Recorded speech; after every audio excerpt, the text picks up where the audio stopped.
what's up, y'all? Welcome back. So we are closing up the nutritional vitality education series that we've had going on here. I think it's been awesome. It was really fun putting it together.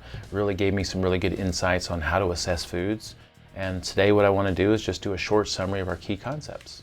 So remember, nutritional vitality is a way to look at assessing foods, and it gives us everything that we're looking for from a real food way of eating. It makes us strong, it makes us resilient, it makes us look, feel, and perform well.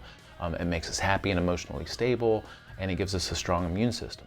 And the way that we assess foods based on nutritional vitality is we want to maximize nutritional sufficiency, we want to minimize toxicity because, again, toxins are damaging and nutrient depleting, and then we also want to enhance metabolic flexibility. So remember, we talked about what is metabolic health. Metabolic health is basically the absence of metabolic syndrome. So then what is metabolic syndrome?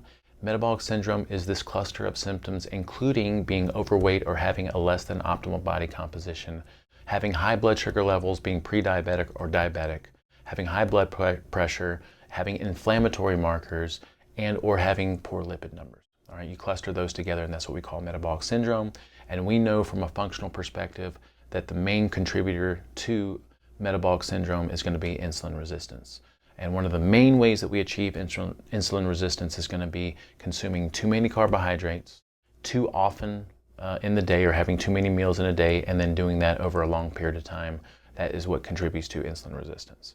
All right, so when we look at our definition of real food, and we look at the way that we structure our daily macros, this is how we achieve nutritional vitality, and this is how we undo insulin resistance. All right, so our definition of real food, we have that big plate focused on nutrients. This is maximizing nutrients. We have that smaller plate on carbohydrates with our little rules around carbohydrates, and we have that smaller plate on dairy because we believe that dairy is extremely beneficial, but we do need to moderate the amounts.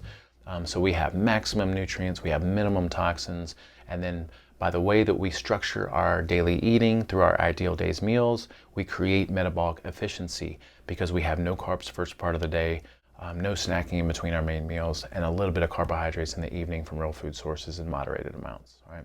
So going forward, we always want to think of ourselves as real foodies, meaning that we always want to choose real food over not real food. And the more fresh and vital that food, the better it's going to be for us.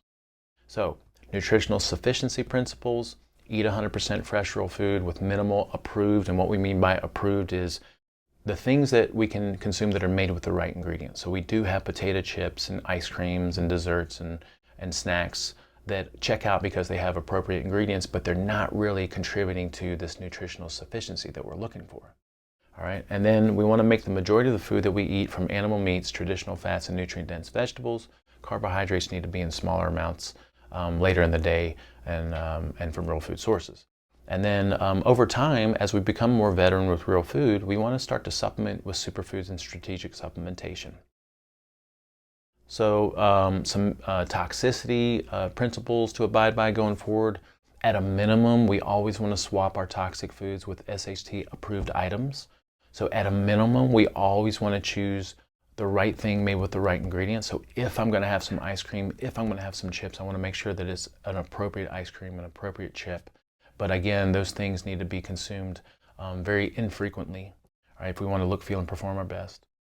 Eat 100% fresh real food whenever possible. And then to improve the nutrient value and to minimize toxicity, we always want to choose better quality. And we do that by choosing local foods, and then also upgrading our quality by choosing things that are like grass-fed and organic and other labels that are out there. Right? And then finally, to summarize our metabolic efficiency points, the main one is really being strategic with our carbohydrates, making sure that we don't have carbohydrates first part of the day, that we consume our carbohydrates later in the day from real food sources in moderated amounts, and that we're always nurturing space in between meals, because space in between meals is where the magic of fat burning happens. So making sure that we're having traditional fats with our main meals to give the body a dietary source of fat for fuel, and then embracing space in between meals so that the body understands how to tap into its own fat stores for fuel. All right, so I think this was an amazing course. Again, I really enjoyed putting it together.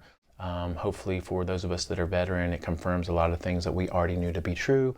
And for anybody that's new, hopefully it gave you the information that you need to start to move forward with our concepts, all right?